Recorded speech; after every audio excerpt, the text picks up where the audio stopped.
I have been given the privilege to welcome you to this seminar today to talk about youth and youth involved in peace and youth as peace actors.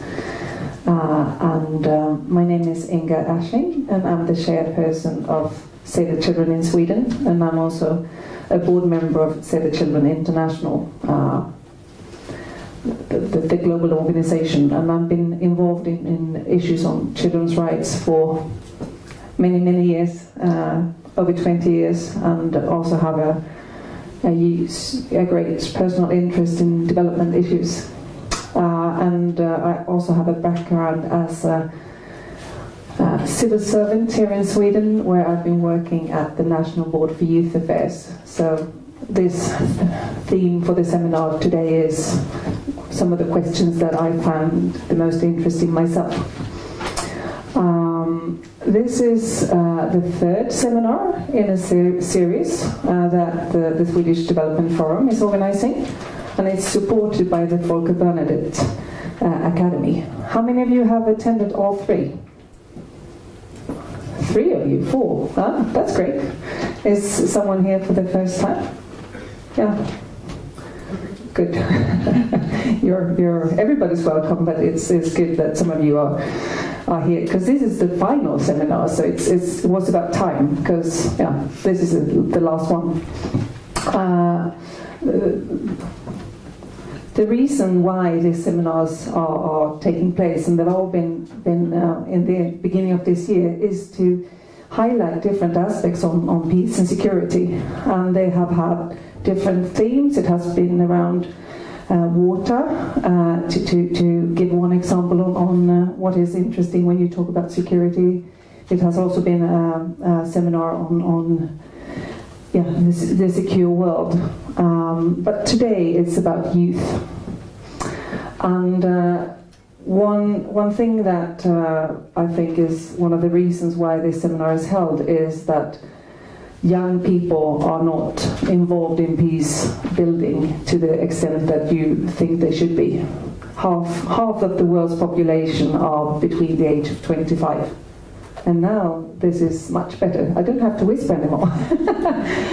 Half of the world's population is between the age of 25. And of course, in many countries, especially countries affected by conflict, the percentage is even bigger. So the great majority of the people are young, children and youth. And so that makes it even more important to stress that young people are involved in all parts of society, and especially in the peace.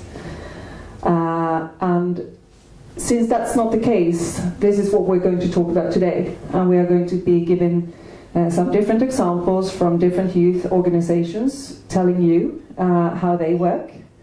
And we are going to get examples from 3 organizations who are going to present their work in Sweden, Colombia, Egypt and Kenya. And just so that everybody knows that this seminar is being filmed and is going to be posted online on biståndsdebatten.se. And those of you who don't understand Swedish, this is the website where you can find the film. And there you can also find films from the previous seminars, you can find different articles, and you can discuss this theme as well. And since we want you to engage, we want you to be part of this seminar, we want you to be part of this debate. We would love you if you would like to tweet, and these are the addresses that you can use. And as you see, there are 2 different organizations, because this seminar is co-hosted, co-organized by the National Council for Youth Organizations here in Sweden, and as I was saying, the Swedish Development Forum. So these are the 2 organizations responsible for tonight. And apart from me, you're going to listen to Emily Peterson from Peaceworks. We're going to listen to Luay El-Sharabi. Yeah, you have to tell the audience the correct pronunciation of your name afterwards. From the Egyptian Youth Federation, and Johan Kariuku from Youth Alive Kenya. And after I'm going to give you a short introduction, then I'm going to let them have the stage. After they have done their presentations, There's going to be a short break, and after the break, we hope that you will all come back and have a discussion with us on these very important issues. And there won't be much room for discussion and debate during the presentations that people do here now, but after the break there will be a lot of discussion, I hope. I think that before starting up, I'm going to just give you some thoughts on the theme and on youth, because when we talk about young people, I think it's important to have the same definition. Who is actually young? And that depends on, of course, who you are. In many parts of the world, there are official youth policies. The governments have decided who is young and who is a child and so on. And as you all know, the UN Convention of the Rights of the Child says that every person below the age of 18 is a child, but being young are in many countries something that you are quite much longer time. And it's often, you normally, in most cases, you're young until you're 25 or 29. These are the different ages that you used to talk about. But I think it's important to also talk about the problematic way of having a group of people so different. Being 30 years old, maybe you haven't yet started puberty, and then you have someone who's 28, 29, maybe has a family, has a responsibility to support the family. We talk about these different people, and we talk about young and youth. And it's complex, and it's important to keep that in mind, that the youth population are a very heterogeneous group. They have a lot of different things. So you can't just easily put them together as one group. But at the same time, they have some things in common, which makes it important to talk about youth. But it's also important to realize that being young has changed. If we just look 20, 30, 45, 50 years back, you can say that today you are young much longer. And I would say that you are young much longer. It's not dependent on which country you live in. You can actually see when you look at children that even physically, children turn into teenagers earlier today than they did 40 years ago. And we see that in most countries, you as a young person, the age where you are independent, when you can support yourself financially, when you have your first job, your family, you get older and older. So you're younger and older being youth at the same time. And that is a change in society all over the world that is important to keep in mind when you talk about young people. Another thing that I think is important to keep in mind is that when you talk about young people, or when people in general talk about young people, they often talk about young people as people having problems. You talk about youth unemployment, you talk about young people not being interested in participating in society, talking about a lot of different, very negative things. You don't hear people talking about young people as competent, independent, someone who is important to involve, including in decision making. And I think that is the case wherever you go. And I've been involved in, as I was saying, these issues for quite some long, and I can also see that there, in my opinion, is a negative trend.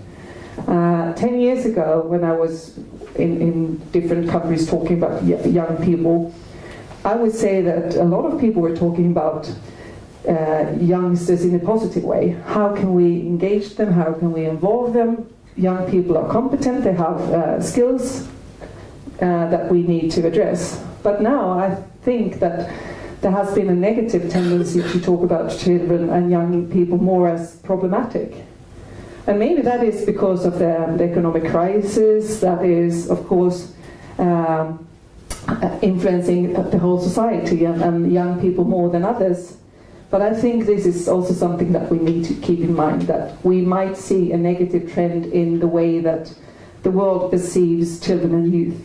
They are not perceived as resources, but more as problems.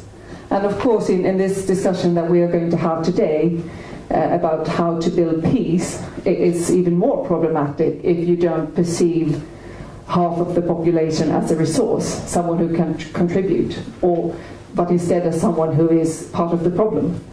And I think that we are going to get examples from different countries today, but I've been traveling around in different countries for quite many years, and I think that it doesn't matter that much where you are, because if you talked about young people today, many of them raise the same questions. I was in South Africa in December, and I met two young girls and a boy who were working with media as a way of taking control and having an influence in society, and they were trying to influence the way journalists were writing about young people.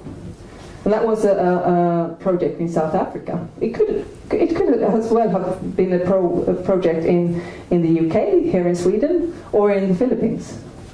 Because I think that, of course, there's many things you can't compare, and the situations that children and youth experience in different parts of the world are to some extent not comparable, but some things are the same or quite similar.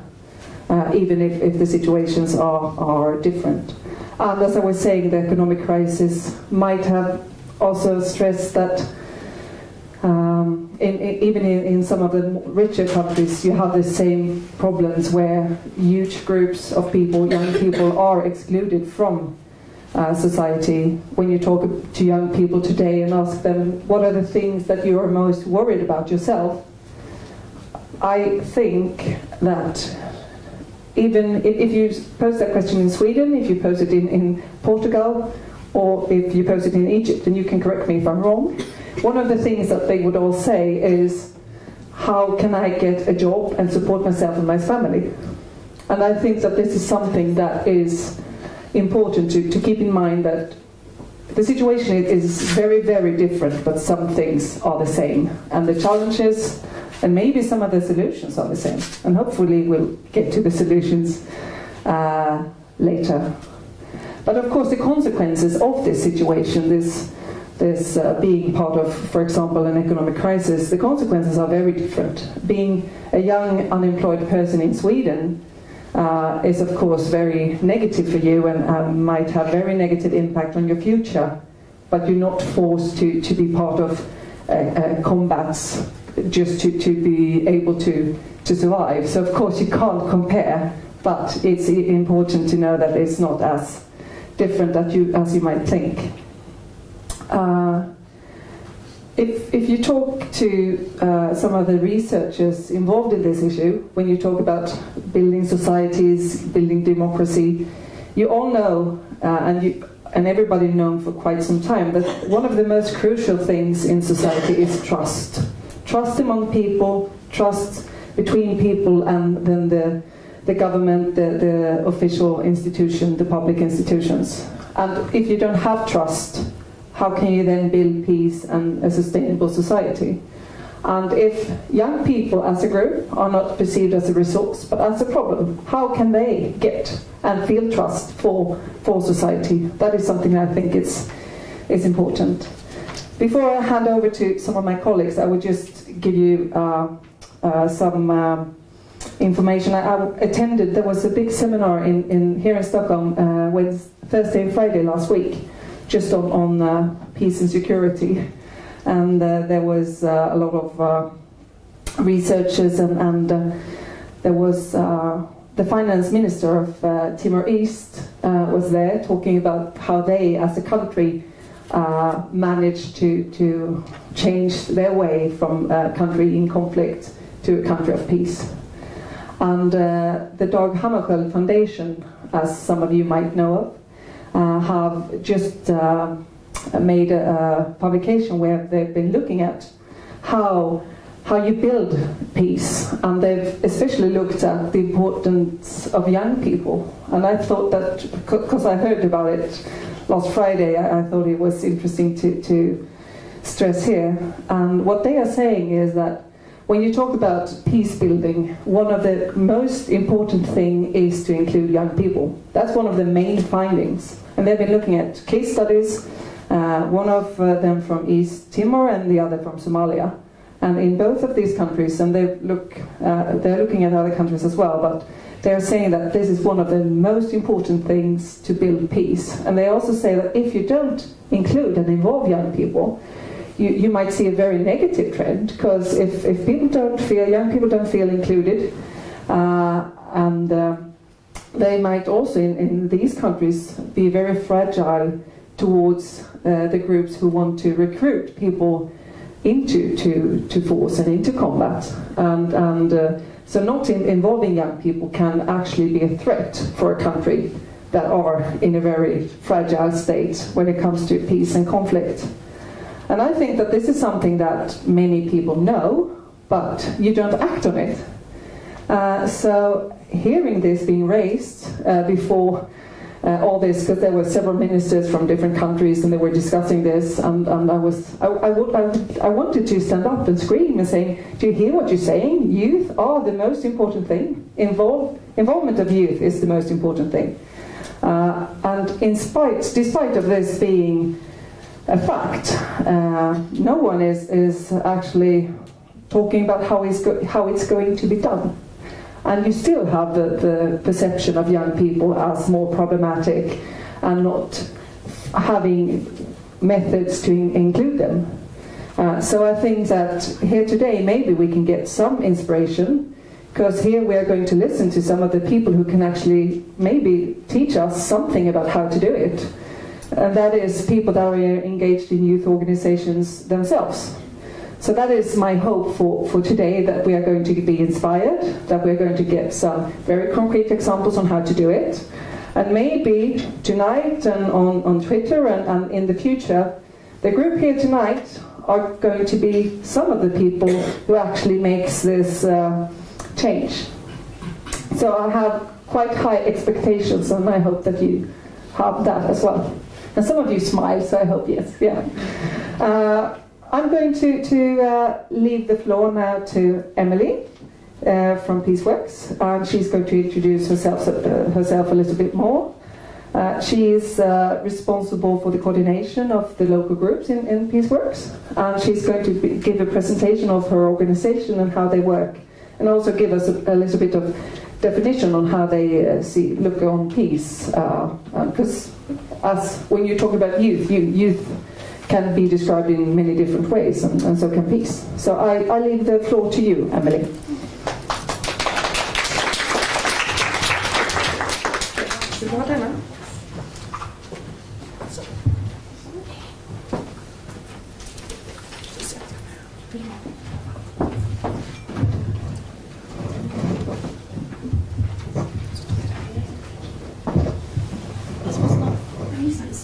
No, you have it. So they're always a bit tricky. You have to hang them on your ears. There we go. Can you hear me? No? Yes? Yes. There we go. Okay. As Inger says, my name is Emily. I work at the Peaceworks office here in Stockholm with our local groups. We call them local groups. You can also define them as smaller associations or organizations.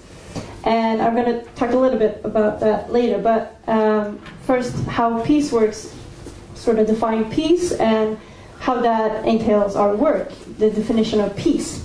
As Inger said, there's many different ways of describing youth as there are describing peace. Maybe the most common way of talking about peace is something that's the opposite of war. Do you recognize this? That it's more a pause in between conflicts or wars, or the end of war. That is what you consider peace. But for many people, organizations, and also researchers, such as a Norwegian peace researcher called Hälften, if you've heard his name before, he talked about different kinds of peace. And this peace that is just a pause between conflict or war is what he defines as negative peace. But you can also see that there are positive peace. And this has to do with different kinds of violence that you see in society. One way of looking at violence is the direct violence that you see. It can be that you bully someone, you have the war where you actually shoot people, you hurt people physically. But there's also many other types of violence in society. And this direct violence is very visible. The other types of violence that we talk about are not as visible, which makes it maybe even harder to understand them sometimes, but it is important to talk about them and to bring them up. And that is what we are trying to do in our work, in Peaceworks. The types of violence that we talk about is, for example, structural violence and cultural violence. And these types of violence affect many more areas of our lives. Maybe not everyone can say that I got hit in the face when I was on the street, but there's so many different types of violence that actually affects all of us in society all of the time. And you can see these both locally and globally, because there's power structures that we're talking about that affect us. And these types of violence are most of the time seen as maybe poverty, racism, discrimination, inequality between genders, and it can also be the lack of access to one's human rights. And as I said, the direct violence is visible, whereas the structural violence that I talked about, that is more, maybe poverty or racism, it's often hidden. You can see it as an iceberg, perhaps, and you say that most of the iceberg is actually hidden underneath the surface of the water. The tip of the iceberg, the small part on the top, that is what we say is the direct violence. So the direct violence and the structural violence are they're part of the same thing, but you cannot always see what's underneath the surface. And then the cultural violence, which can be attitudes or norms in society, the way we think about different people, that you can see sort of as the climate that surrounds this iceberg. So it's what sort of legitimize how we think about people and how we act against them.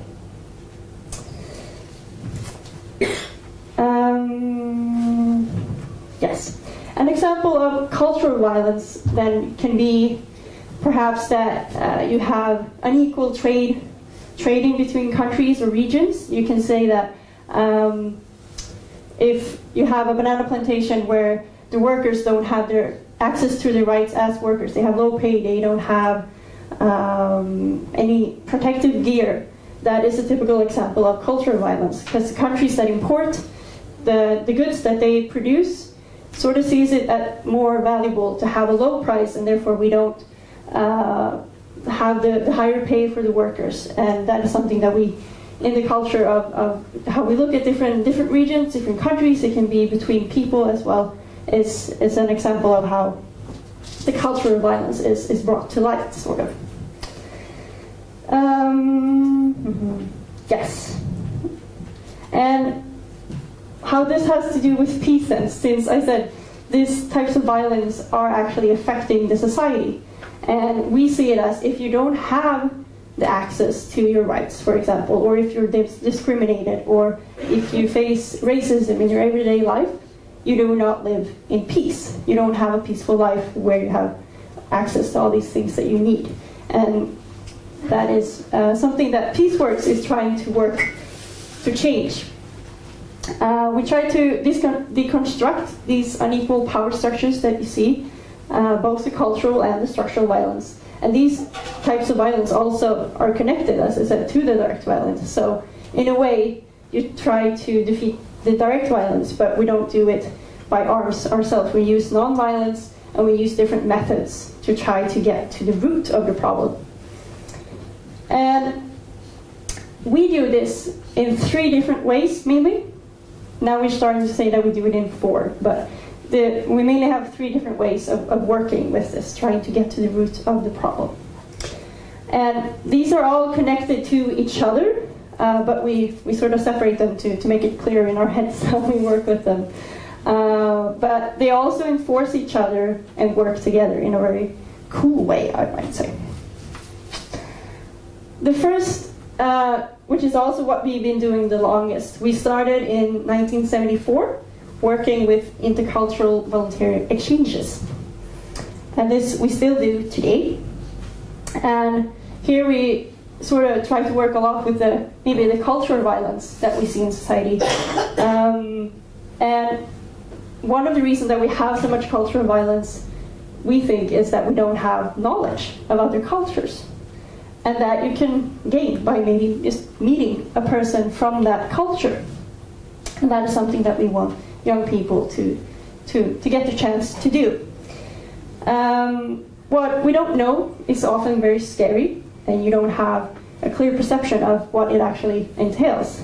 And therefore, we're more prone to believe norms or stereotypes of people that we haven't met, that are part of another culture that's not common or used, that we're not used to ourselves. And having these stereotypical ideas enforces the cultural violence and the structural violence. They're all entertained. So we get young people to go and meet other young people.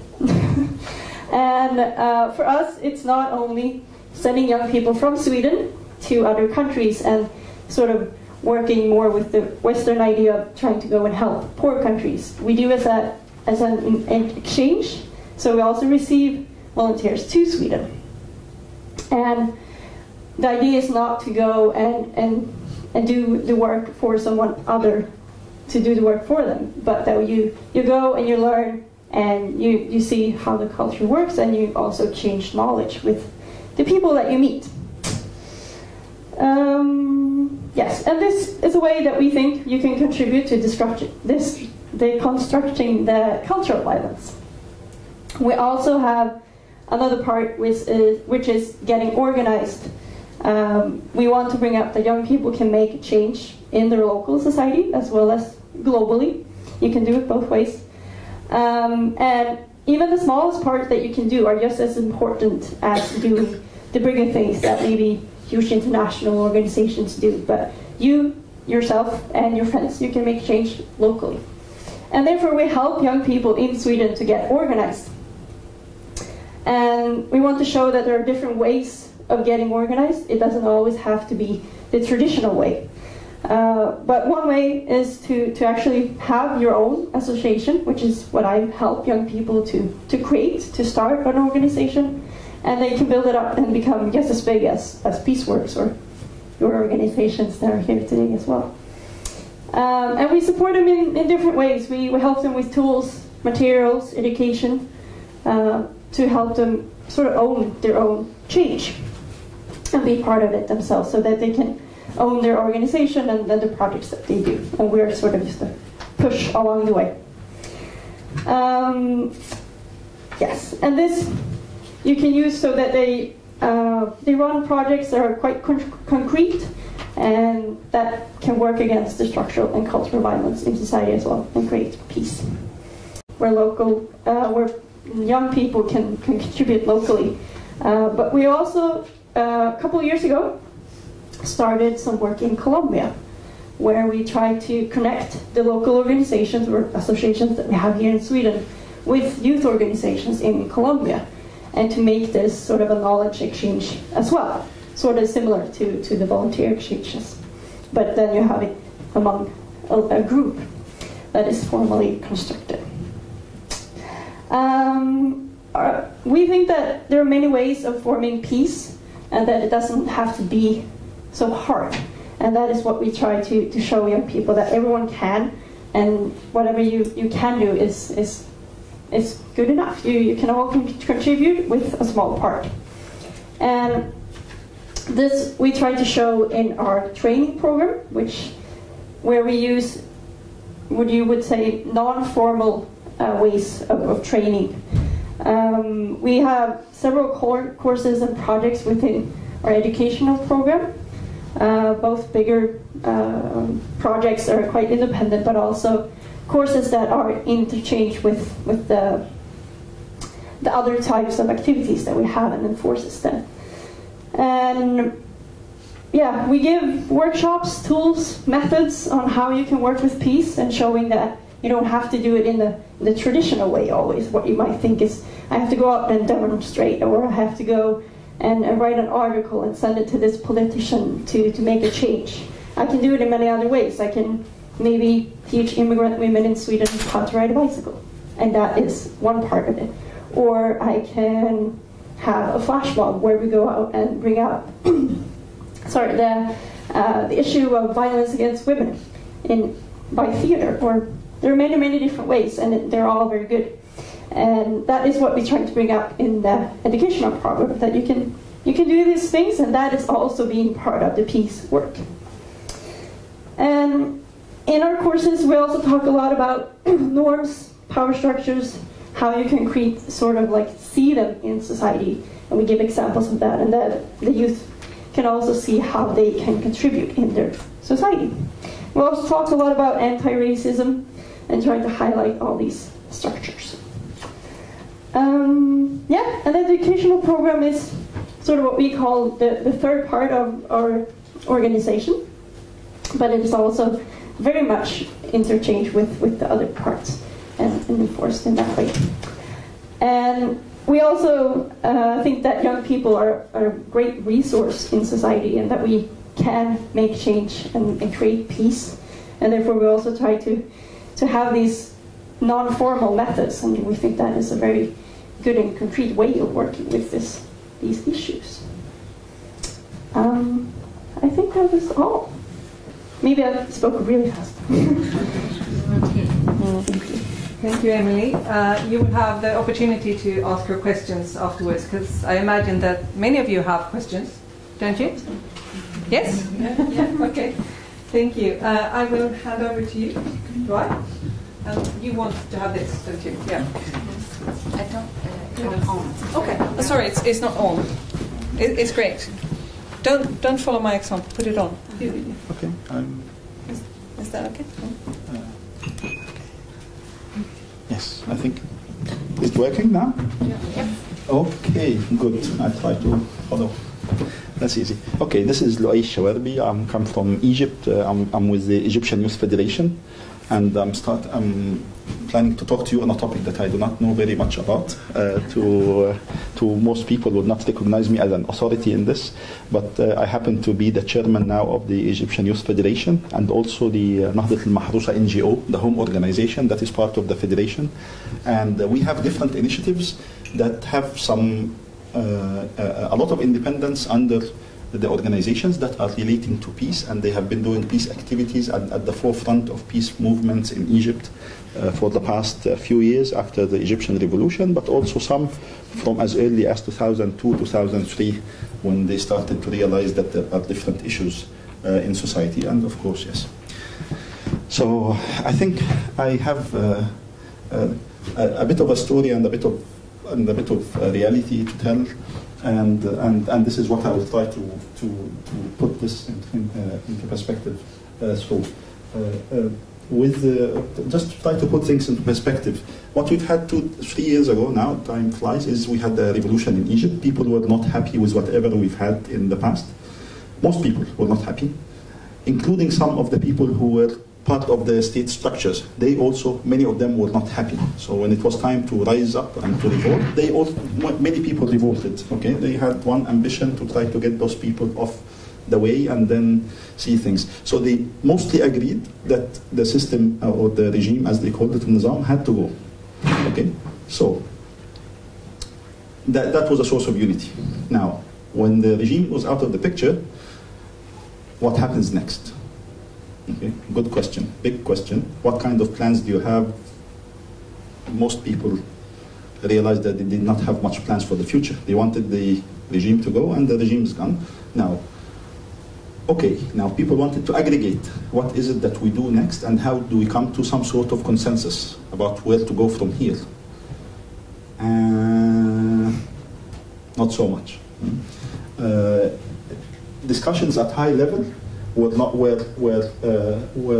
not taken seriously. Most people did not have enough experience, and there was no apparent leadership to it. So they kept discussing, and they didn't go anywhere. By the time that they started to realize that no one can do it alone, they had opened up already all sorts of Pandora's boxes that each group wanted to see that we have a better vision for Egypt. What is your vision? Not much. So it has become almost a commonplace that everyone, what are you doing now? I'm a politician. Okay, what were you doing a few months ago? I was a businessman, but now I can be Egypt's best politician. What are you doing? I'm a media anchor, someone who's working in the news, and now I am the politician. And so no one, and each of them was actually propagating different views. With the level of expression that was now, it has become obvious that the old thoughts that Egyptians had of society and of themselves were not as true as people thought. Most people previous to the revolution thought that we are monolithic, that we are homogeneous, that we have the same thoughts and aspirations, and that it's only because of the regime that's on top that is using and abusing everybody, that then, and should that go, we are all one nice, happy family. It doesn't turn out to be this way. Okay. You had old streaks of political ideologies that were underground, started coming up, religious backgrounds, a great variety and diversity, and most of them in the past were submerged. So now that they were coming to the front, they didn't know what to do, and they all wanted. And everyone seemed to be convinced to themselves when they sat alone that they have an opportunity to grab power now and to force their own vision on everybody else. Why? Because we have a better vision than everyone else, or we are pure, or we are pristine, or whatever that is. Everyone should follow suit. Now, a very important point that we realized then, as Inga was saying, is that people did not trust each other. And when you have, because why should I trust you? Why should you not trust me? It became super childish, yes. People were acting, you had big people acting as if they were 12 years old. Just you follow us. Why should we follow you? And that has become, had become the situation. It doesn't take so long. There's a lot of animosity that's building up because people want to take things into their own way. And now, now everyone thinks, this is not going anywhere. You keep pushing in one direction, the laws of physics keep pushing the other direction, the laws of physics come back again to push a third direction, and now it's like it's not ending. Okay, do we agree on the basics? No. What are the basics? Everybody thinks that they have agreed on something, but it does not. So it's within this context that people start saying, we cannot even talk to each other. Because now that people are not listening to each other, they talk past each other, they are not humble to see any learning curve that they should be getting onto. People, we are a developing country. Egypt is a developing country and has been a developing country for a long time, and we should realize that we did not have good opportunities of education, of even exposure, integration into globalization, all those sorts of things. We know, and the statistics tell, that we did not have, but people, when they acted as if they had them. So everyone just very condescending, I tell you, and you should follow me, because...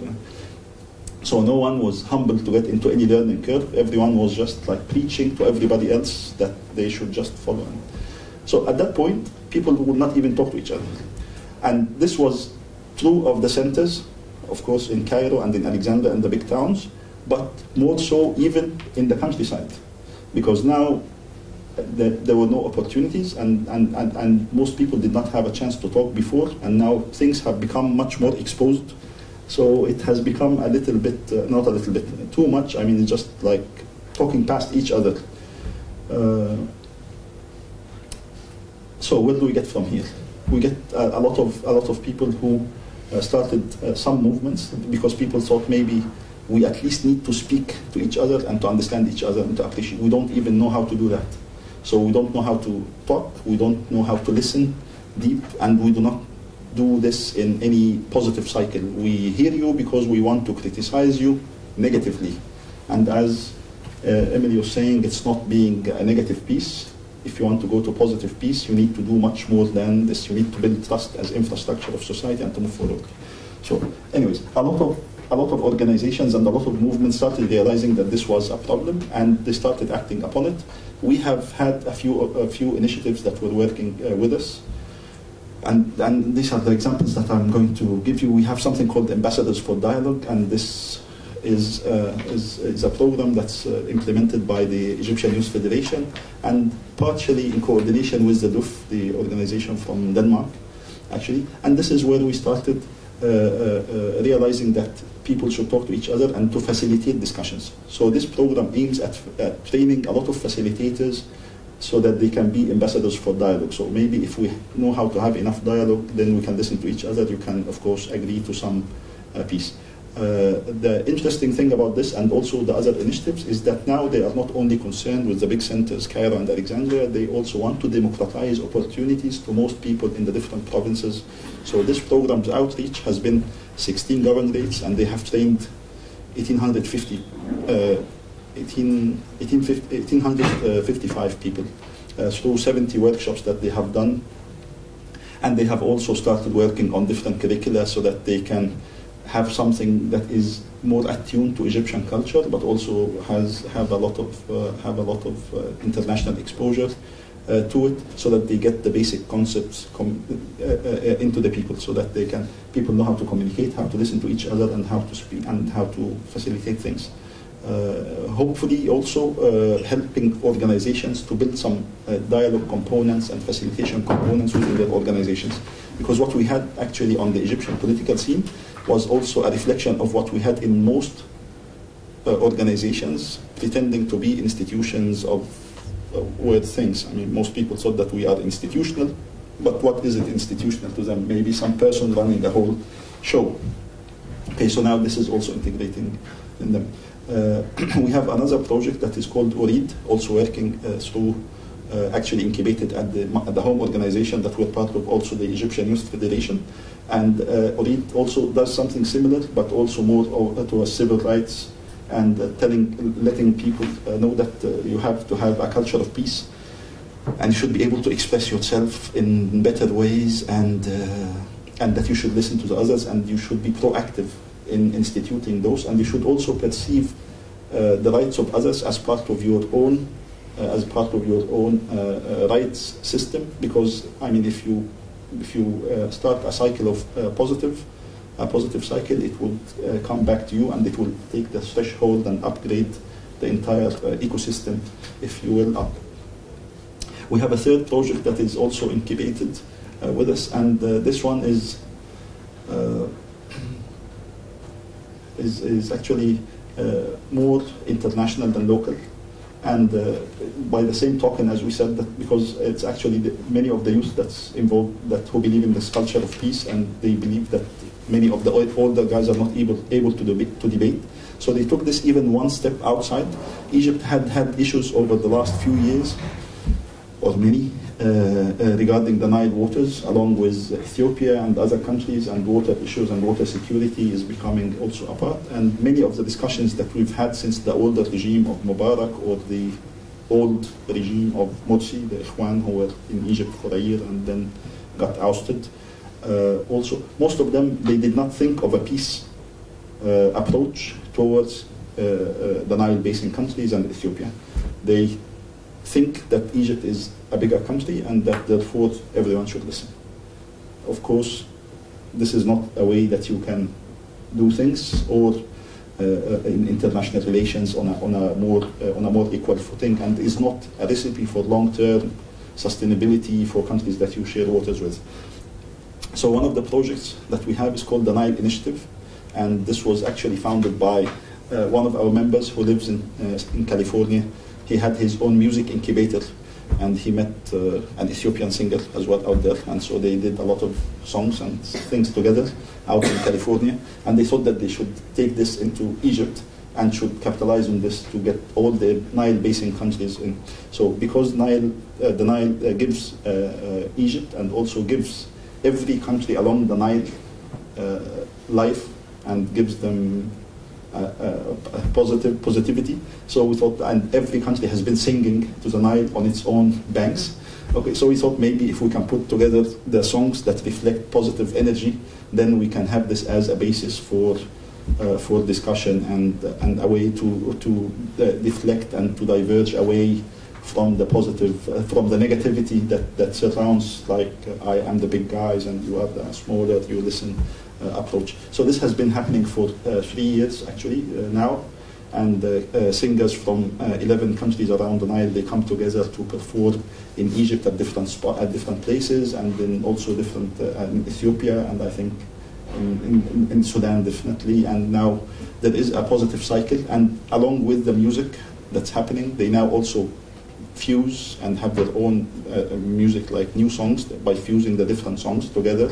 So they are learning about each other's instruments, and also now, because many of them actually have been privileged with good education as well, so they also think that they can start other dialogues and forums around that, not only for music, but also to start at least disseminating awareness about the basic information that is actually true. Because what the medias do in many of our countries is that they keep pushing things onto you that are not even true. So maybe they get the facts wrong and they keep pushing them, and because you're sitting behind before the TV, you become. So they're trying to disseminate whatever information as well that we have.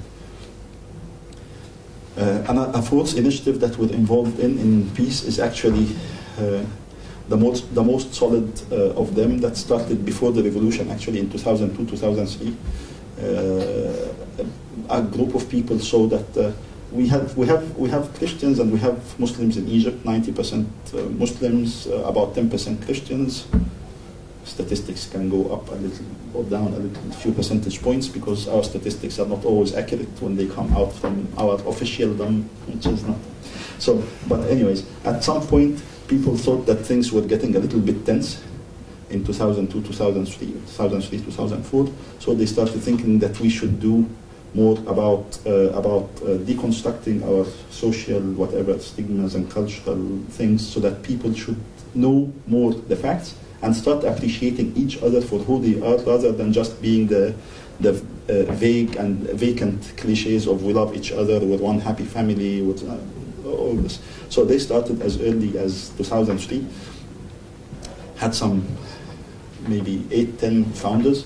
They thought that they should take their time to put their own vision of citizenship and peace and discussions and talks and they were meeting very often, and they did not talk to many outside. It was almost psycho sessions to us.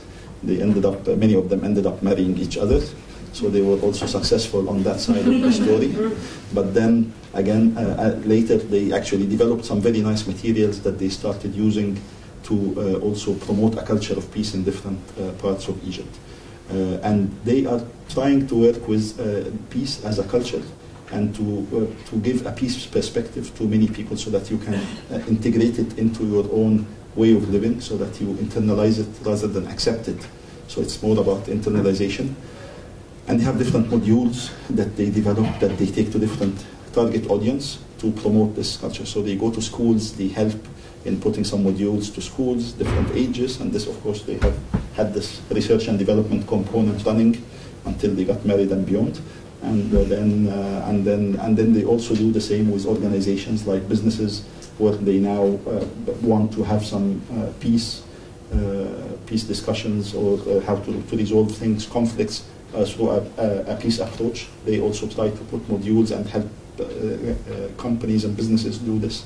They also go to the field to different, for instance, parties or different people who want to discuss, and they also put modules for them that they want. So it's mostly conflict resolution, communication, deep listening, positive listening, different things, and they take them to different.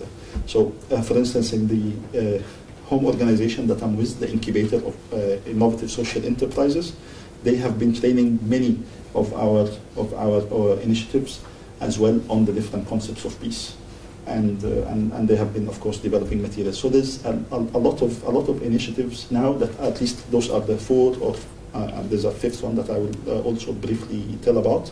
And people who are interested to build peace initiatives and peace dissemination and awareness of information to different groups of society. And it seems to be a cycle that is being reinforced and very positive, and is not only limited to Cairo or to Alexandria. It's going to the different parts of the country, democratizing opportunities and working with them and using different modules for not only social media, but wherever you are, because most people are not on social media, they want to reach out to you and give you some sort of a module that is well researched and attuned to Egyptian culture that you can work with. And this has led to the final initiative that we are involved with. It's called ORID. It's called Selmiya. And Selmiya is actually a network of networks. So if you are in peace initiatives and culture and things, you become part of this network. So now they have 80 organizations and initiatives who are connected to each other, and it's throughout the country.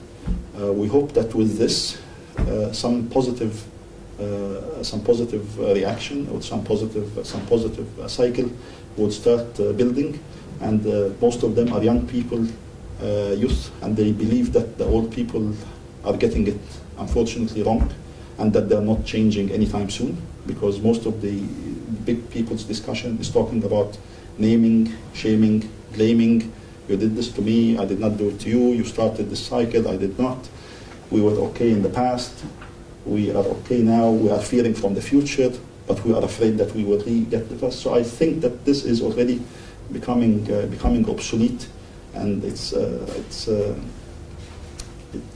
unfortunate that the elder people are not joining the youth as much as they should.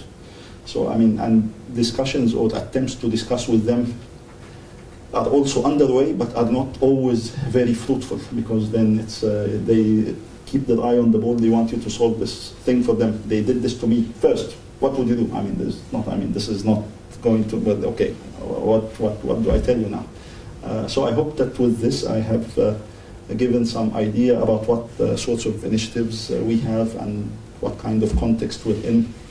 We need trust more than ever, and we need people to integrate and internalize peace as a way of life, and that's what those initiatives are. There are 4 or 5 that I mentioned, but at least there is 80 of them, so I am optimistic about the future, regardless of whatever we have today. The sooner the better. Okay, thank you so much for listening. Thank you. I have to say, you seem to be a very humble person, because you started out by saying, I don't know anything about this, but then you just told us a lot of very, very interesting things that we will come back to. Thank you. Now I'm going to leave the floor to you, John. Do you want to use this or any? That one. You're going to talk about the situation in Kenya and Youth Alive and the work you do. Oh, how do I do this? You're doing it correctly. Oh, it's my hair. Okay. Like that.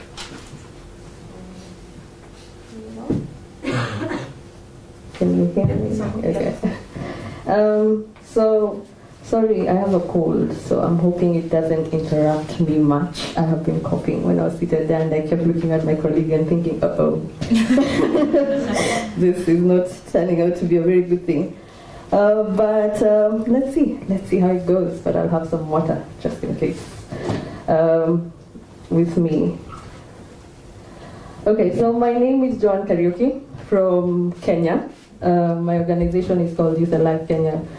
And for my presentation, I'll give you a bit of background on Kenya and on Youth Alive Kenya. In Kenya, the definition of youth is 15 to 35 years. So when I'm talking about young people, I'm actually talking, you look very surprised. I'm actually talking about that definition. As you said, you cannot classify young people in one homogeneous groups. And in Africa, in many African countries, 25-year-old is still probably just out of university, starting their first job, not quite so independent yet. So it's that dynamic that has broadened the scope of the definition of youth in Kenya.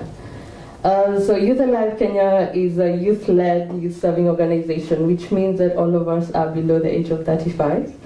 We have 2 offices, and we have been around since 1999. Now, Kenya is a country of 40 million people. And among these 40 million, there are more than 40 tribes. And the issue, if you've heard about Kenya, there is an issue of tribalism.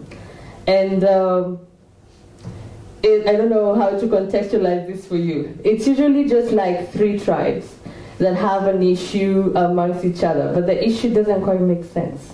Like a lot of biases, they don't usually make sense.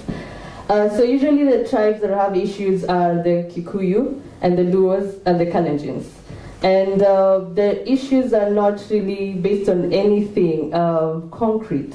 But the politicians in our country come after every 5 years we have elections. So the politicians will come in and tell us, remember, you Kikuyu, that you hate the Luo? Remember that? Yeah, you hate them. Okay. Yeah, let's go. So it's not really based on anything. But every 5 years during elections, we remember that we hate each other and we should fight amongst each other. And what this led to, I do not know whether you know this, but in 2007 we had a presidential election. And after the election, on the 27th of December 2007, chaos started, violence started.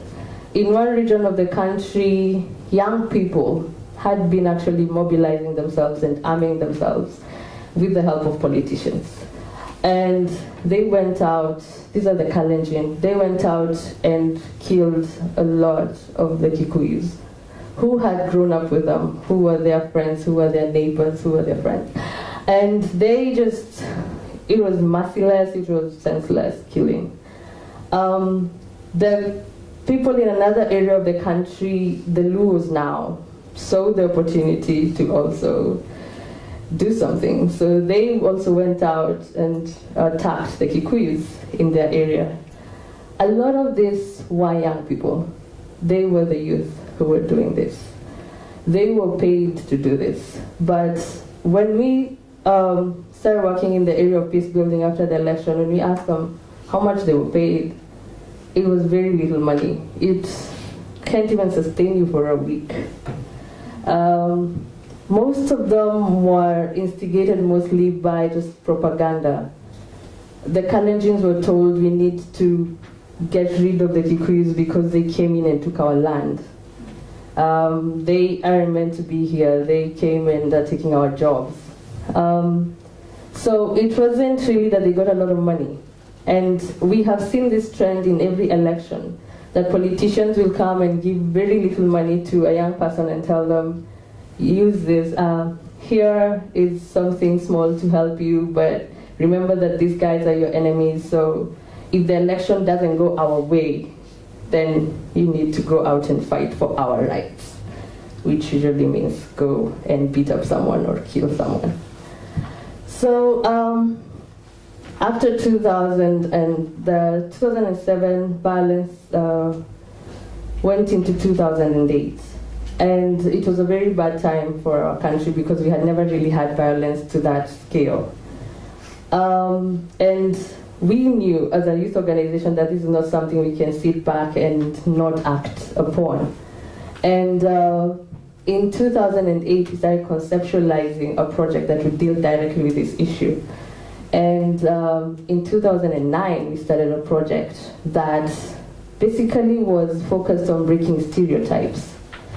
Because most of the issues, the violence was based on just stereotypes that people have about the other tribe. And these stereotypes had been there for many generations. My grandmother believed that about a Luo, but she had never interacted with a Luo. She had never in her life had to interact with a Luo.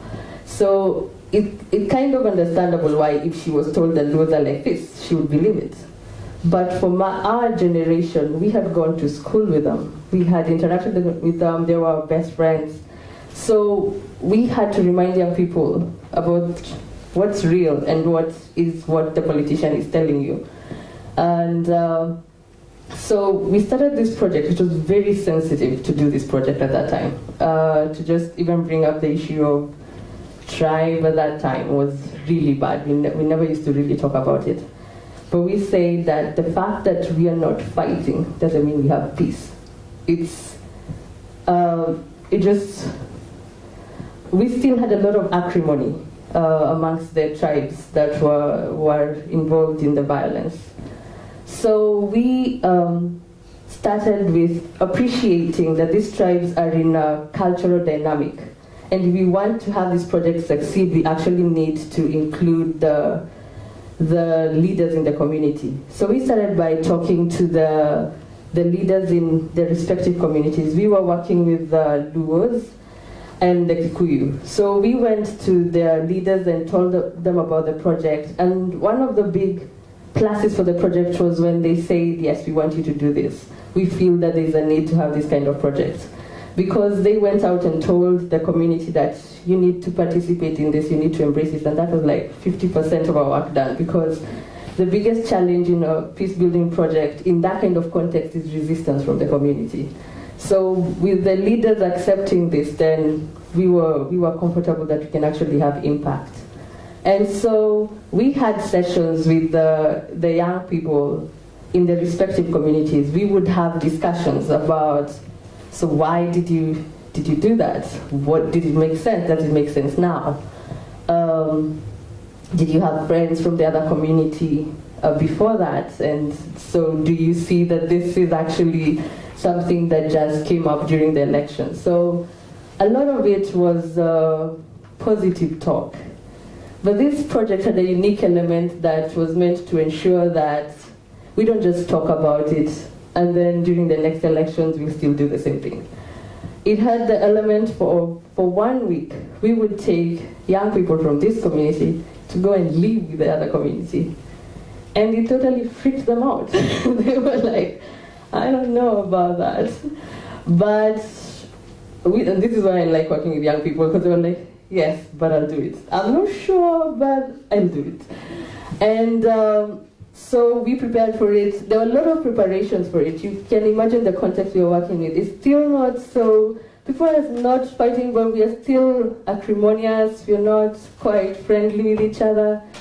So we had to talk to the chief, we had to talk to the police and tell them this is what you're doing. And we believed that everything is going to be fine, but we needed to be sure that we have the security in place. And then we started with the group from the central part of Kenya, that's the Kikuyu. We took them for a week to the Luos. So they were going to live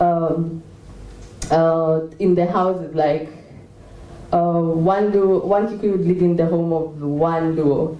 And they were meant to do every day what the Luo does. So if he wakes up and prepares breakfast and then goes fishing and then after that does this, they were meant to do the exact same thing. And from being very hesitant and afraid, they turned out to just not even want to leave after the 1 week. They kept saying, I don't want to go. This is it was a very amazing experience for them. But one of the best things I had, which makes this one of the most fulfilling projects I've done, is that they were saying, we are so alike. I didn't know we were so alike. And the fact that they appreciated that he struggles as much as I do. He is concerned about where his children are going to, like how they're doing in school, what they're going to eat that night, just like I do. So it was an eye-opening experience to them to actually sit with this other member of the community and see that besides the tribe, that you speak another language. We're just the same people. We are young people who struggle with the same issues every day. And it was the same experience when we now took the other community to stay with the other one. There are stereotypes associated with the Kikuyu community. So they also were a bit apprehensive, but at the end of it, it was quite eye-opening for them. And I think one of the things that came out there first is that young people will try anything, because I don't know how this would have been received otherwise. But also that this wasn't an ingrained thing for us. Sometimes peace building is really just about going to the core of the issue. It isn't about what the politicians say. It wasn't any tangible thing. And just showing them that the differences are very superficial was enough for them to actually be ready to experience this thing that was considered risky at that time. And this election, so 5 years later was last year, 2013, when we had our next presidential elections. So a lot of the country was very apprehensive still, because we well, we had done our part. We are just one youth organization, and we had affected many young people, but we are a country of 40 million and 70% are below the age of 35. So there are a lot of other young people. So we still weren't quite sure how it's going to go. But we got an opportunity to have a lot of dialogue sessions with young people. And what we would just emphasize is, let's tell me that stereotype and let's actually discuss it rationally. Does it actually make sense? And a lot of them appreciated that, no, these things are superficial. And one of the things we kept asking them is that if you're given that money, let's calculate it logically. How much does it buy you? And we'd actually create a budget with the money that we're given. If it's like 500 Kenya shillings, which is about 50 Swedish krona, like, let's budget that. It doesn't even get you a meal for like 3 days. So is that worth going out and killing your neighbor for? And so that kind of discussion, that kind of logical discussions with young people really created a lot of change. And as you know, this year we did not have any violence. But we still have our cut out, because now the violence translated to social media. There was a lot of hate speech on Facebook. There was a lot of hate speech on Twitter. So we didn't go out on the streets, we didn't shed blood, but we killed each other on Facebook. Yeah. So the next question for us is, how do we deal with that? And it was completely new to even the government. They were like, so, okay, what do we do? Do we arrest all these people on Facebook saying these bad things? So that's where we're going now. Like, how do we handle that? Because now we will have our next elections. Our politics is even messier than it was before. But so it's the same politicians. They're still going to come 5 years later and remind us that you hate that person. And now we have this new technology. So what do we do with that? So currently what we are doing, what we are working on is continuous dialogue with young people and facing the issue head on. We are not hiding from it. We are not pretending that there are these cultural differences that we have. We are discussing it in open forums, and it tends to come up, even if you're talking to young people about, I don't know, a completely different issue like HIV. Then issues of peace building will come about, like issues of differences in the last elections, and they stole the elections. So we take that opportunity to actually say, well, it doesn't really matter. Let's talk about us, you and me. If you actually kill this person, what does that mean for you? That politician will go on living in their mansion. They'll go on sending their children to a high-end school which you cannot afford. They will go on having their fancy meal in 5-star hotels while you're in prison, or you have the guilt of having killed someone. So, yeah, that's how we're doing it, that's how we're working on it, and I look forward to your questions later. Yeah. Thank you. As far as the rest of the speakers, since you've been sitting here for some time listening, and now I think it's a short coffee break, and I will just ask of you to make it short, because I think it is important, and I think that everybody actually would want to have a discussion in here, have a dialogue. So if I give you 15 minutes, please.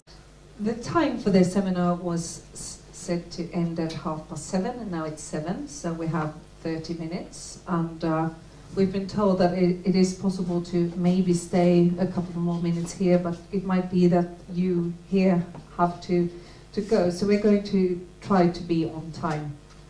I'm going to, if any of you have, I'm going to ask the panel, and we are still waiting for one person, Joanne. I'm going to start by asking them 1 or 2 questions, but then if you have questions, comments, if you want to get in, just wave and you will get a microphone.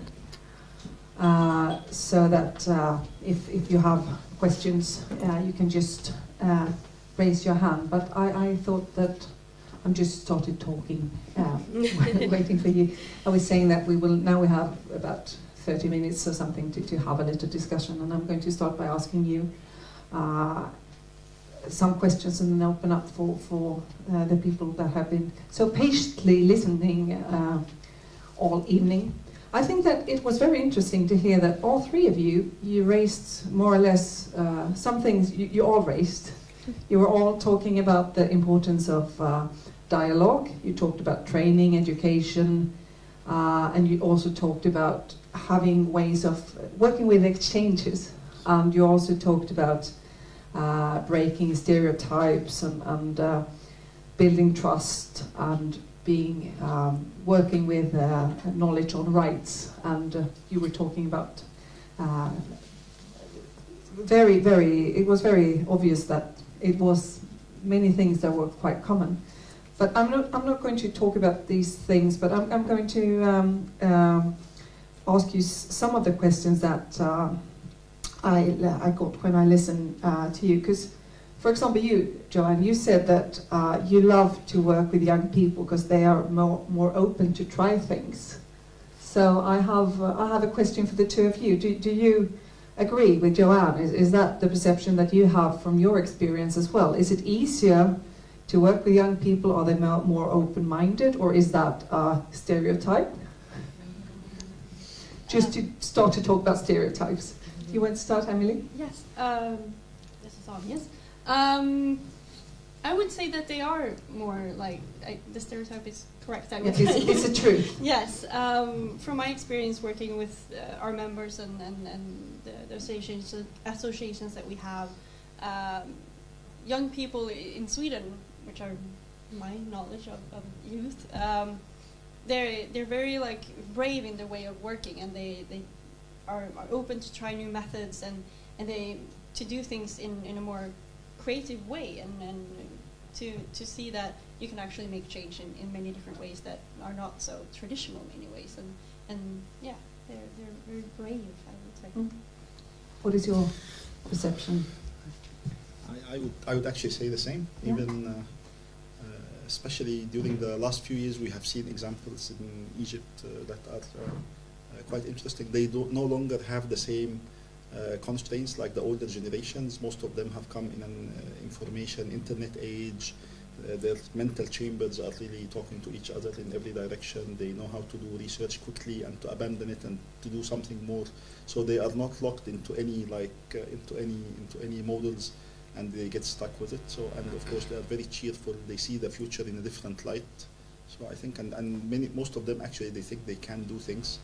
So, and it's more as well, I think, with their exposure now to globalization as well. They have so much in common with most other people, and the ideas of innovation and creativity are already instituted into, it's part of their mindset, and also now a good part of the win-win and the synergies that they think. And actually, I think without all of these combined, we would not have had a revolution in the first place. Because everyone was so like set in the old structures, and it was these young people who moved things and shaped society. So this stereotype is a truth. I started by saying some stereotypes on my own. I was talking about that I was actually stating that young people are not included in the peace building work to the same extent as others, and that is my opinion. Do you agree? Because you gave us very strong examples on how you were working and how you actually managed to engage, involve and influence your society. Would you say that, if we start by you, Joanne, do you think that you as a youth organization and as young people in Kenya, are you actually invited, are you involved in the peace building work? Okay, in Kenya... It's working. Okay. Yeah. The situation is that you have... okay, the context we are in is that we have a president who got in by the ticket that he's youthful. And he's 53 years old. But very young. That is young in African president standards. Yeah. And he campaigned on that. He said he's the digital version and the other ones are the analog version. And so we are using that a lot. We remind him a lot. You said you're young, and you said you know that young people need to be more engaged.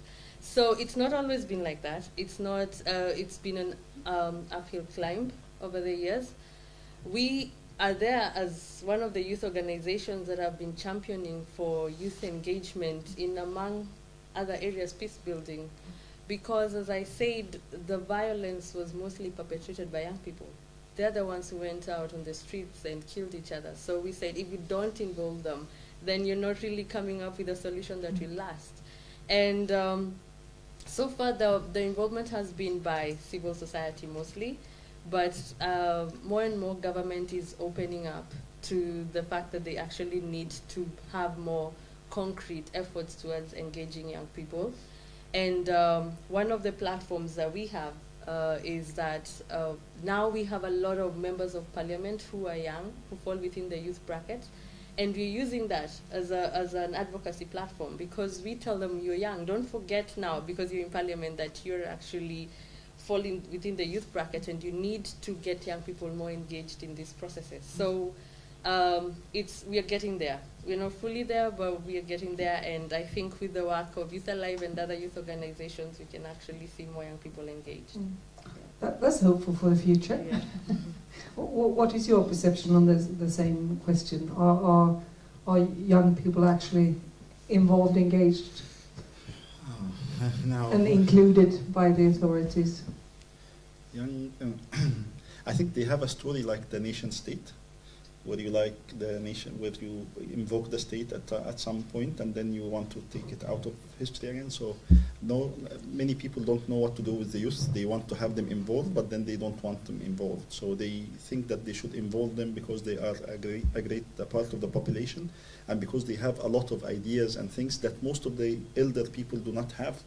But at the same time, they feel that they are the threat, because they cannot change themselves as elder people to, and again, the digital and analog is very important, because now most of the elder generation, they don't know how to do things the digital way, and they keep getting surprised day in and day out of the new evolution of things in life. So they want the youth, but they want them to the extent that they need them.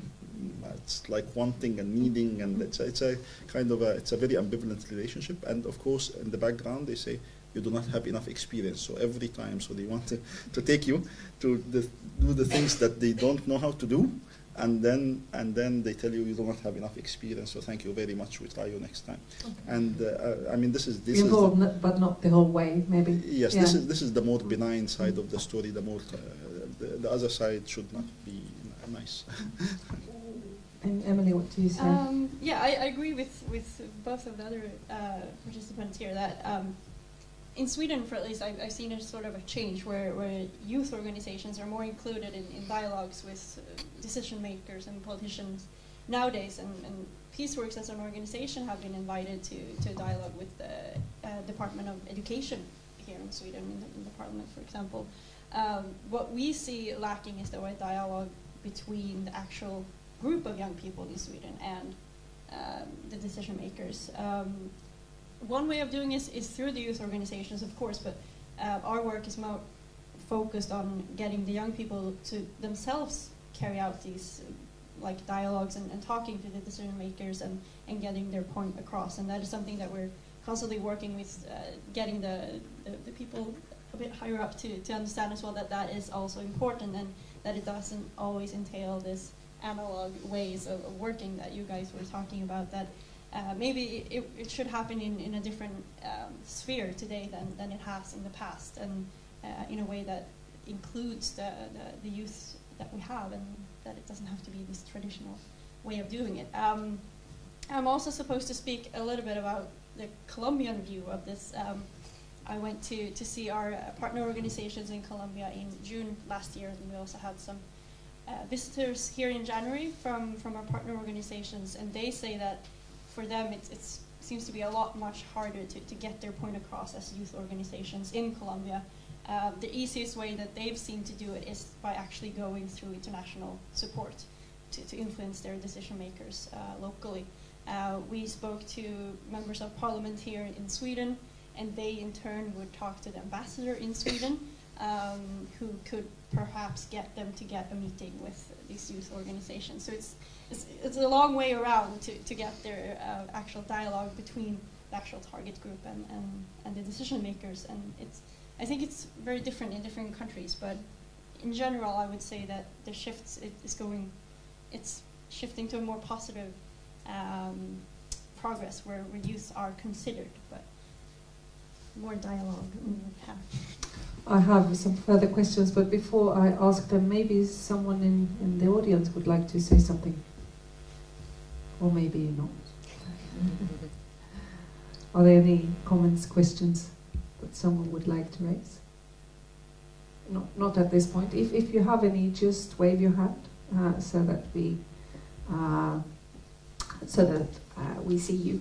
I think the last thing that you said is very interesting, because it was raised by you earlier tonight as well, the importance of international cooperation.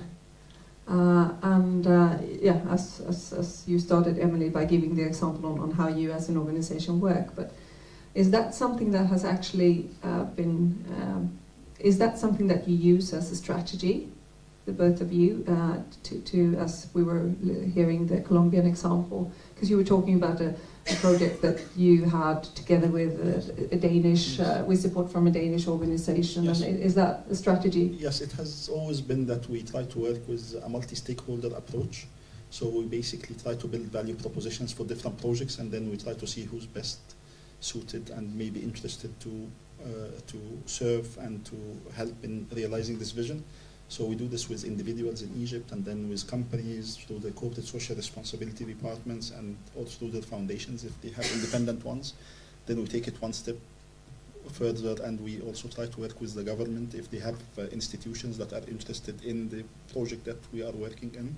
And then we take it also one step further and talk to international donors or international organizations, community, if we have synergies around them. So it's a multi-stakeholder approach that we've developed over the years, and many times we would find projects that are being done or in cooperation between many of those things. So it's very normal.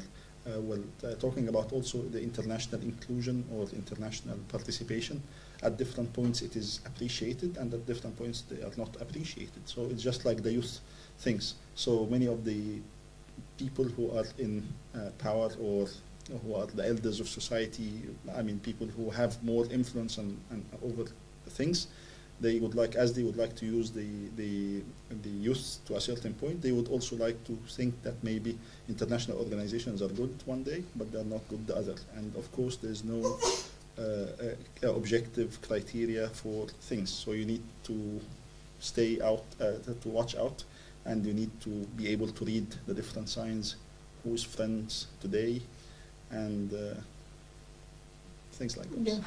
Okay, good. I would basically respond the way he has, that we always seek to have various stakeholders engaged, because we say we don't have all the expertise that is needed.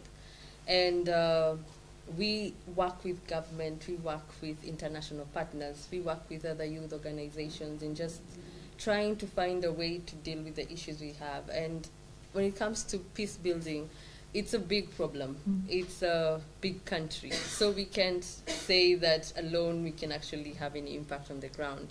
And for us, one of the things that really helped us actually conceptualize and implement this peace projects was visiting Rwanda and seeing how they came, like the stages that it took to get to the genocide, and seeing that we were actually on the same path. And that was a way to just open our eyes to the reality of what Kenya was actually heading towards. And so we are always open to all forms of cooperation, not just international, but even just regional and local cooperation. Yeah. I think it's, from my perspective, I think this international cooperation is quite interesting, because there is a stereotype again that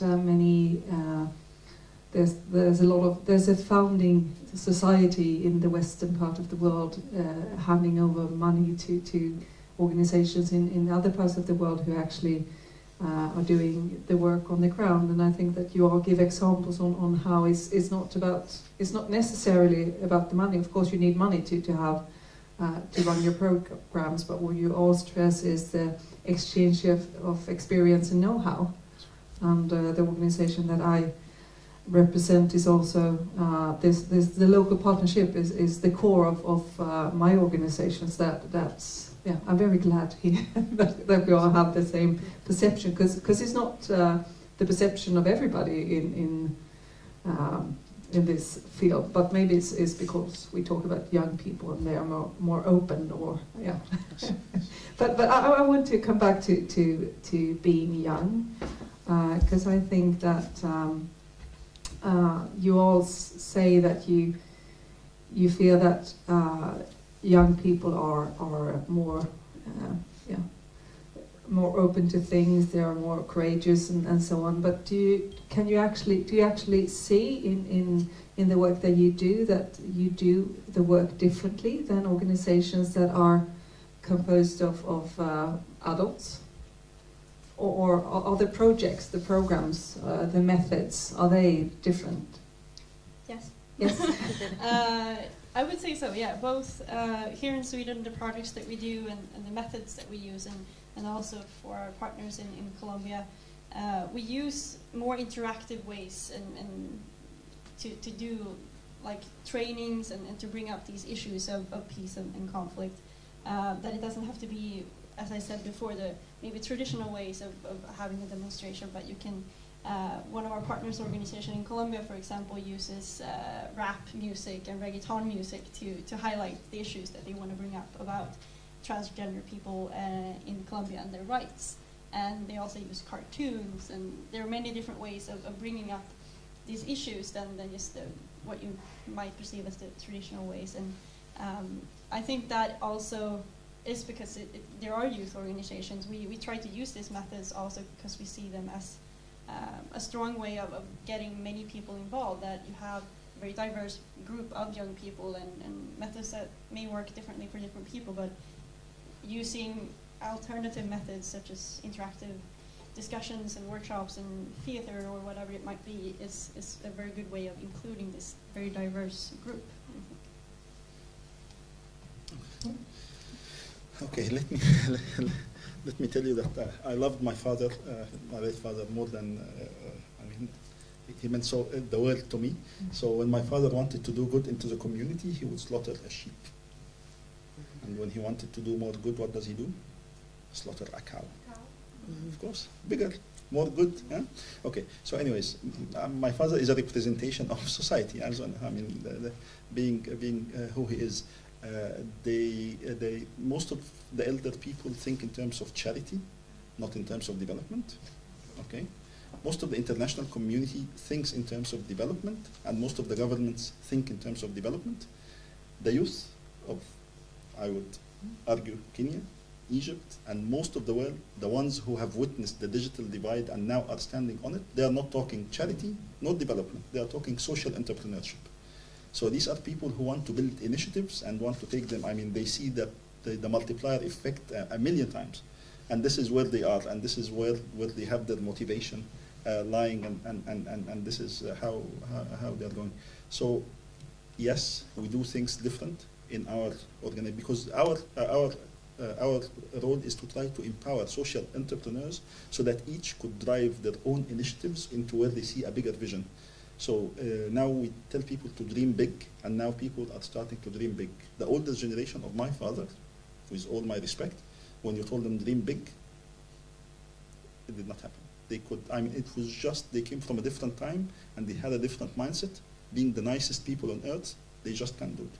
Now the government in Egypt, even during the old regime, the older regime, Mubarak, during the Ikhwan, and at this time, they try to reach out to us because they think that what we do of projects, what we put together as value propositions, they do not know of value propositions. What we put together of value propositions supported by business models is what can drive things forward. What they have been locked into is typical development models that have been developed somewhere by, I don't know. It's just, I don't want to say even international bureaucrats. It doesn't get you very far. Whether it's even we can bash a little bit on the UN or something. It's not going to. They're not going to take you far. So it is different, and they realize it at least in after fact. But it's just a level of discussion that's very difficult to have if you have a lot of old prejudices, biases, and you're part of it. You're not able to say, am I really the problem now? Okay, I would say definitely yes. I think one of the biggest differences with working with young people is that they don't ask why, they ask why not. Like if you bring the most outlandish idea to them, they'll be like, why not? Let's do it. You know, I think an example is the peace project that I talked about. But one of the things I've seen in 8 years of working in a youth organization and working with young people is that they already have the solutions to the problems that are in their community. And all they need is for you to give them the capacity to handle them.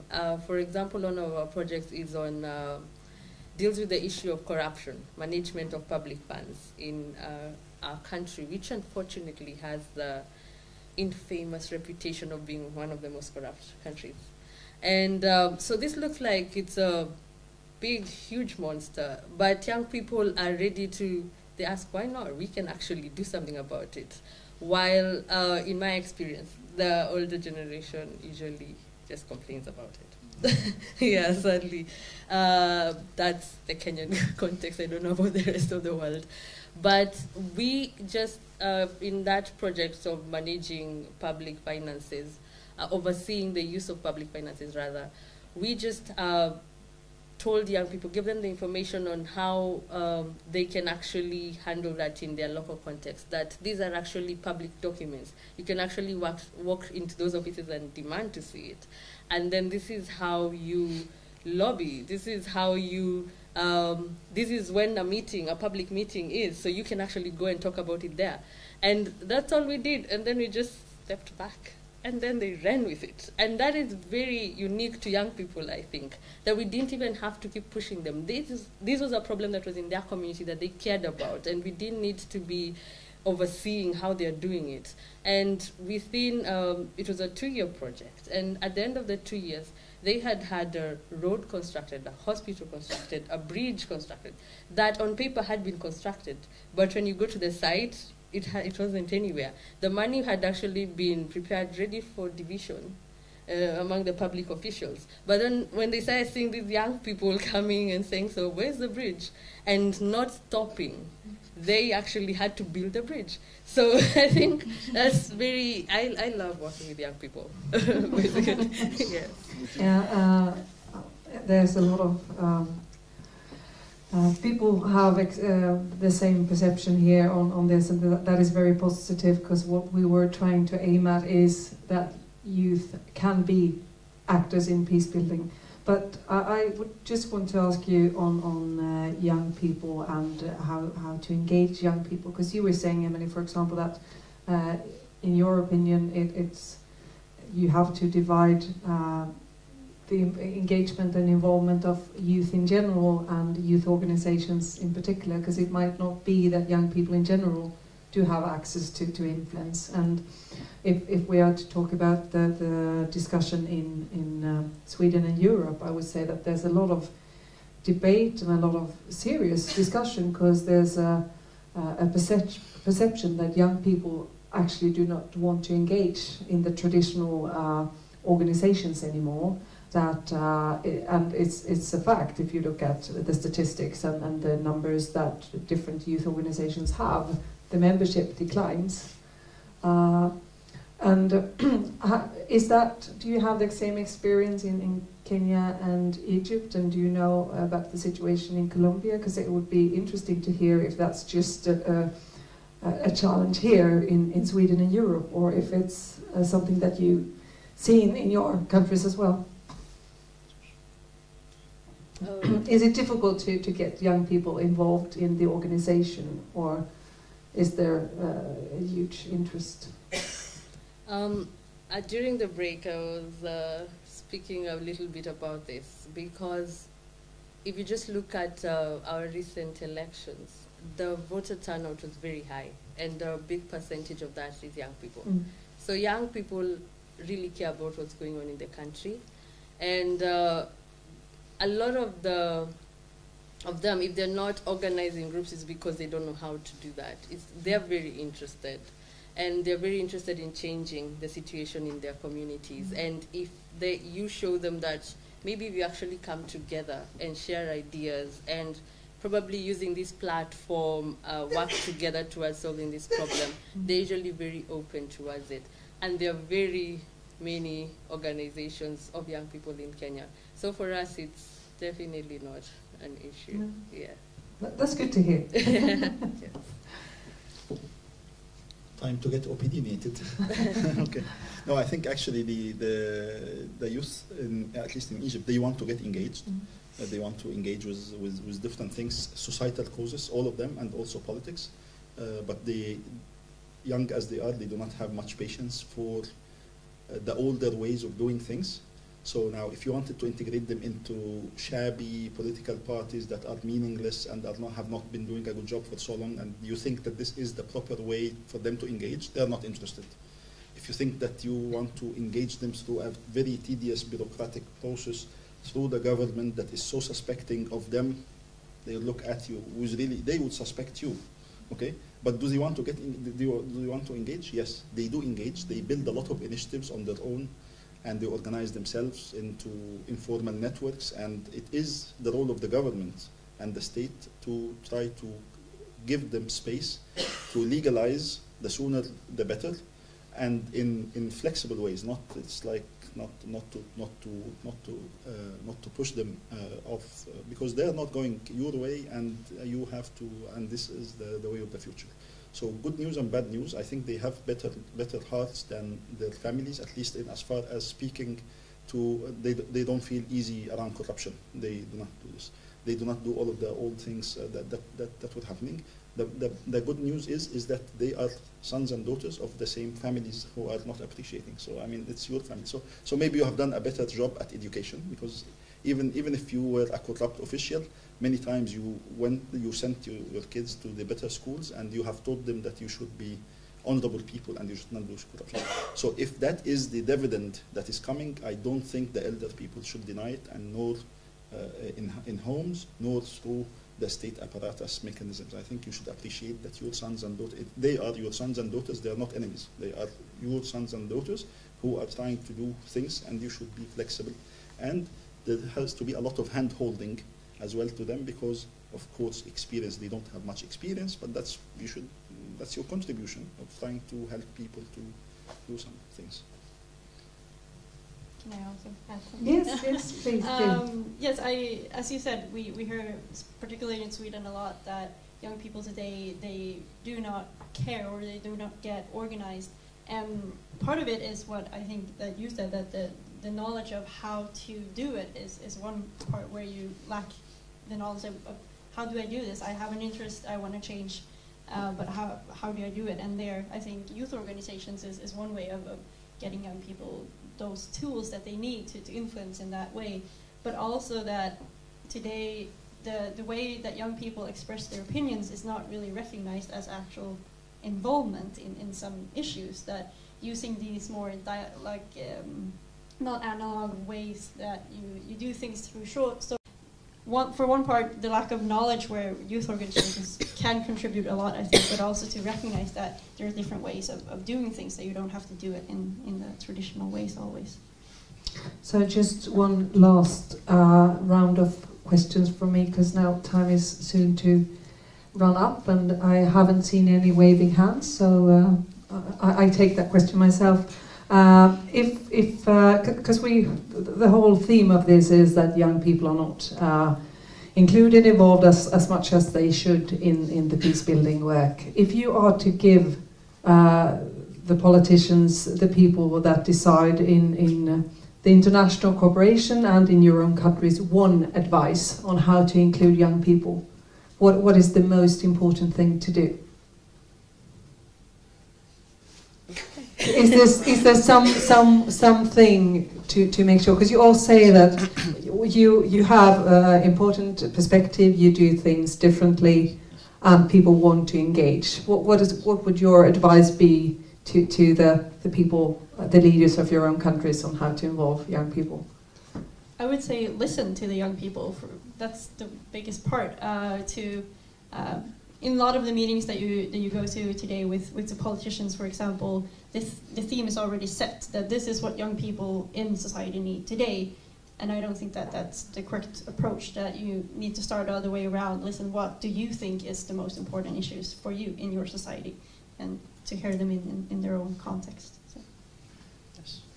Yeah, actually, I would say the same. Give them space to do their own things, and because you will not be able to solve problems from centrally, no longer. I mean, this is not going to be a modus operandi in the future. They have to be decentralized, and people have to put their own initiatives for the local communities, for the provinces, for the states, different states. And that this is actually, I'm not so sure if I'm allowed. I mean, this is not only for Egypt, but the world over, including in Europe and the US. I mean, there's a different mode that is happening. It's about concentric circles, people working beside each other rather than some sort of a command strategy. So they should open up to them, and they should trust that they should produce good initiatives. And so this is the main message. The other one is you cannot have enough of exchanges and making and dialogue and things like those, because you need to build critical mass. I mean, so now what we have now in every society, we have a lot of people who believe in peace and who are striving in that direction, but they do not have critical mass. It's almost isolated islands. So you cannot have enough of doing this until you come to a tipping point where people really start to believe. Yeah. I think the first thing I'd say is just fast engage them. Like, it doesn't make sense not to engage them, because they form majority of the population. They are the ones who actually are involved mostly in conflicts processes. And if you don't engage them, whatever solution you come up with will not be sustainable. It just will not make any sense. And then secondly, I would just say what she said, listen to them. Do not come and give them your solution. Do not come and say, we know, we have the experience, so we know. They actually have a lot of tangible, concrete ideas, and you just give them the platform to speak, then they will give you very solid perspectives. But don't just listen, get their ideas and go and do something on the side, but actually involve them in the solution as well. So I think it is real engagement, yeah, that it is not just having them in a meeting and saying, we actually are engaging young people, see, we have youth representatives, but then not actually involving them in the whole process. Yeah. Thank you, all three of you, for very, very interesting examples and for sharing your experience, and it has been very interesting to listen to you, and I've learned a lot. I've been engaged, as I said, in this for a long time, but I think it's been a lot of very, very good things and food for thought that I will take with me, and I hope that you have the same feeling that as I do, and I also hope that you will continue to discuss this at the website. In 2 days' time there will be an article. I've been writing it, and if I've been writing it, I wrote it last week, and if I had the chance listening to you, I would have written something completely different. So maybe I will start by commenting on my own article, and then all of you can engage in a debate online. But thank you for listening, and thank you once again to you for giving yours. Thank you.